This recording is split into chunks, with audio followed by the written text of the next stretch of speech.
স্বতন্ত্র সব ইবতেদায়ী মাদ্রাসা জাতীয়করণের দাবিতে টানা ২২তম দিনের মতো প্রেস ক্লাবের সামনে অবস্থান করছেন শিক্ষকরা। রোববার শান্তিপূর্ণ সমাবেশে পুলিশের বাধার প্রতিবাদে আজ দুপুরে বিক্ষোভ মিছিল করবেন তারা। আজ সকালের মধ্যে এমপিও ভুক্তির ফাইল স্বাক্ষরের আশ্বাসে গতরাতেই লং মার্চ টু যমুনা কর্মসূচি স্থগিত করেন ইবতেদায়ী মাদ্রাসার শিক্ষকরা। এর আগে আলোচনার জন্য সচিবালয়ে যায় শিক্ষকদের ৭ সদস্যের প্রতিনিধি দল। পরে প্রশাসনের আশ্বাসে সন্ধ্যা ৬টার দিকে সড়ক ছেড়ে প্রেস ক্লাবের সামনে অবস্থান নেন তারা। আর এ নিয়ে আরো জানাতে জাতীয় প্রেস ক্লাব থেকে যোগ দিচ্ছেন সহকর্মী রিফাত আলম। রিফাত, তাদের আজকের কর্মসূচি নিয়ে বিস্তারিত জানাবেন। আপনি যেমনটি বলছিলেন যে এই যে ইবতেদায়ী মাদ্রাসার যে শিক্ষক তাদের যে চলমান দীর্ঘদিনের আন্দোলন এবং সেই আন্দোলন যে গতকাল যে প্রতিশ্রুতি দেওয়া হয়েছিল সরকারের পক্ষ থেকে সেই প্রতিশ্রুতি এখনো আসলে বাস্তবায়ন হয়নি, অর্থাৎ বাস্তবায়নের অপেক্ষায় তারা কিন্তু প্রেস ক্লাবে অবস্থান করেছেন বরাবরের মতোই।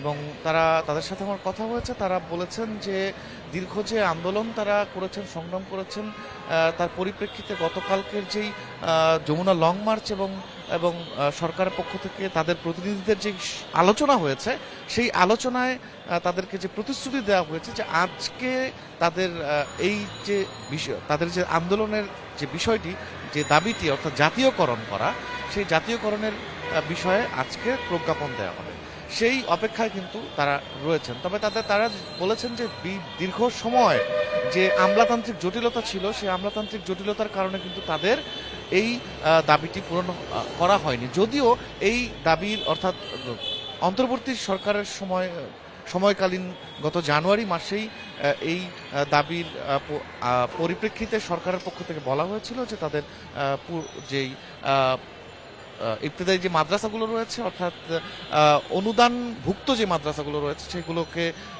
জাতীয়করণের কথা দেওয়া হয়েছিল, কিন্তু সেটিও কিন্তু জানুয়ারি থেকে এই পর্যন্ত এখন আমলাতান্ত্রিক নানা জটিলতার কারণে সেটি হয়ে ওঠেনি। তো এখনও তারা আসলে অনেকটা আস্থার সংকট রয়েছে তাদের মধ্যে, যে আসলে এর আগেও যেহেতু এভাবেই প্রতিশ্রুতি দেওয়া হয়েছিল, সেই জায়গা থেকে কিন্তু আজকে তারা আবারও এখানে এসে জড়ো হয়েছেন। তারা বলছেন যে আসলে যেই মাদ্রাসাগুলো অনুদানভুক্ত রয়েছে, অর্থাৎ ১৫০০-র মতো যেই মাদ্রাসা রয়েছে, সেই ১৫০০ মাদ্রাসা থেকে ১,০৮৯টি মাদ্রাসার বিষয়ে চূড়ান্ত কথা হয়েছে। সে ১,০৮৯টি মাদ্রাসাকে তারা সরকারের পক্ষ থেকে আজকে প্রজ্ঞাপন দেওয়ার কথা রয়েছে, সেই জায়গা থেকে তারা অপেক্ষা করছেন এবং সেই প্রজ্ঞাপন না নিয়ে তারা ফিরবেন না বলে জানিয়েছেন। তো এখন পর্যন্ত এখানেই তারা অপেক্ষা করছেন আজকে প্রতিশ্রুতির অনুযায়ী সেই প্রজ্ঞাপন পাওয়ার জন্য। না হলে তারা আন্দোলন চালিয়ে যাবেন বলছে এখানকার শিক্ষকরা। যে ছিল আমার কাছে সবশেষ অবস্থা। ইবতেদায়ী শিক্ষকদের অবস্থান কর্মসূচি নিয়ে জানাচ্ছিলেন সহকর্মী রিফাত আলম।